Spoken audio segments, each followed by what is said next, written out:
नमस्कार। बिहार के digital media का जनक भारत लाइव देख रहे हैं आप। बिहार में पिछले कुछ दिनों से उपचुनाव का शोर चल रहा था। शोर हो भी क्यों नहीं, क्योंकि दो सीटों पर तारापुर और कुशेश्वर स्थान में जो उपचुनाव था यह सभी पार्टी के लिए जीतना जो है जरूरी था। एक और जहां नीतीश कुमार जी के लिए नाक का सवाल था, क्योंकि नीतीश कुमार जी बीते बिहार विधानसभा चुनाव 2020 में भी बेहतर प्रदर्शन नहीं किए थे, 43 सीटों पर आकर के सिमट गए थे और ऐसे में उनके ही पार्टी के दो विधायक असामयिक मृत्यु के कारण जो है ये सीट जो है कुशेश्वर स्थान का और तारापुर का रिक्त हो गया था। ऐसे में उपचुनाव में अगर बात करें तो नीतीश कुमार जी के लिए जीतना बेहद जरूरी था। लेकिन बात करते हैं नेता प्रतिपक्ष तेजस्वी यादव जी की।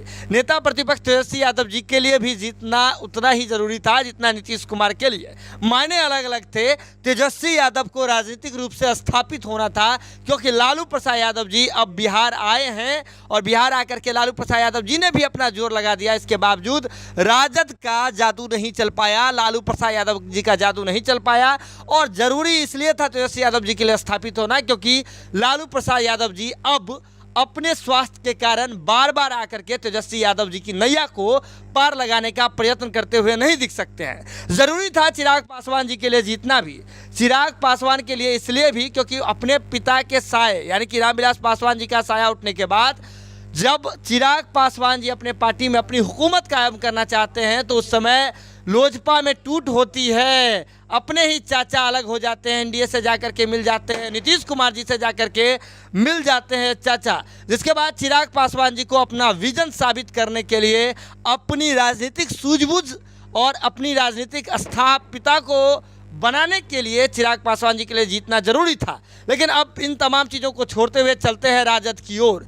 राजद सब कुछ अच्छा कर रही थी जब कुशेश्वर स्थान में, तारापुर में, तो फिर आखिर हार क्यों हो गई? क्योंकि राजद अगर कुशेश्वर स्थान की बात करें, जिसे मैंने करीब से देखा है व्यक्तिगत तौर पर, तो उसमें अगर देखें तो राजद ने एमवाय समीकरण के बाद मुसहर जाति पर भी ध्यान दिया था, जो कि कुशेश्वर स्थान में सबसे अधिक जनसंख्या के हिसाब से है। तो ऐसे में कुशेश्वर स्थान हो या फिर तारापुर, दोनों जगह आरजेडी को हार का क्यों सामना करना पड़ा, जब लालू प्रसाद यादव जी बेहतर स्वास्थ्य में नहीं होते हुए भी राजद के प्रत्याशी के लिए यानी कि तेजस्वी यादव के लिए, राजद के प्रत्याशी के लिए खड़े होते हुए दिखते हैं, रैली करते हुए नजर आते हैं। तो कहीं ना कहीं अब जो है वजह खुल करके सामने आने लगी है।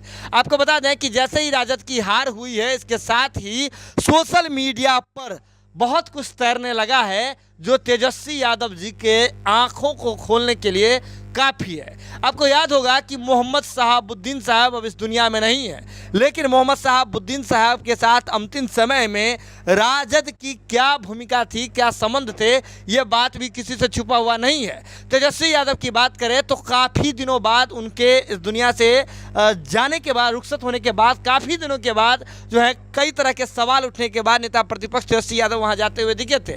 राजद के लोग गए थे, लेकिन तेजस्वी यादव मिलना तक वाजिब नहीं समझा था। लेकिन आपको बता दें कि तेजस्वी यादव जो है ओबामा के निकाह में चले गए थे, जो उनके पुत्र हैं। लेकिन जिस प्रकार से शहाबुद्दीन साहब को दरकिनार किया जा रहा था राजद के द्वारा, ये बात अल्पसंख्यक समाज को खल रही थी। लेकिन अब आपको बता दें कि अल्पसंख्यक समाज भी, चाहे कुशेश्वर स्थान में हो, तारापुर में हो, खुल करके भी कई लोग कहने लगे थे कि अब तेजस्वी यादव के साथ यानी कि राजद के खूंटे में हम बंधना नहीं चाहते हैं, क्योंकि तेजस्वी यादव ने या फिर राजद ने आखिर अल्पसंख्यक समाज के साथ न्याय क्या ही कहा है।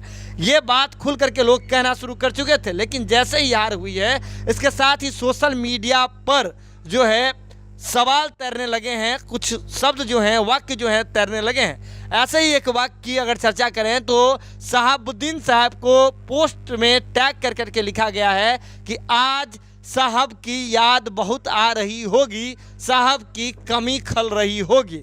यानी कि ये सीधा प्रभाव, सीधा वार जो है तेजस्वी यादव के लिए था। ये पोस्ट कहीं ना कहीं तेजस्वी यादव के लिए था, उन्हें ये बात बताने के लिए कि मोहम्मद शहाबुद्दीन साहब को आपने दरकिनार किया, ये कहीं ना कहीं अच्छा नहीं किया, और इसका नतीजा क्या होता है ये आप भली भांति जान गए हैं। जुड़े बात लाइव के साथ खबरों का सिलसिला लगातार जारी है। जो भी अपडेट होगा बात लाइव की टीम सबसे पहले आप तक पहुंचाएगी। इसके लिए जरूरत है कि बात लाइव की खबरों को यूं ही देखते रहें, शेयर करते रहें और हमारा मनोबल बढ़ाते रहें। बहुत बहुत धन्यवाद। अगर ये वीडियो पसंद आई और वह बिहार के राजनीति और बिहारियत से सरोकार रखेनी तो सब्सक्राइब बटन दबा के चैनल के सब्सक्राइब कर ली ओजे एगो घंटी बा, ओकरा बटन दबा देला से कुल सटीक और मारक खबर रुआ मुफ्त में मिल जाई। अगर रुआ पत्रकारिता के हमनी के नया प्रयोग में सहयोग कर चाहतानी तो ज्वाइन बटन दबा दी। पेटीएम नंबर नोट कर ली 9386816700। धन्यवाद।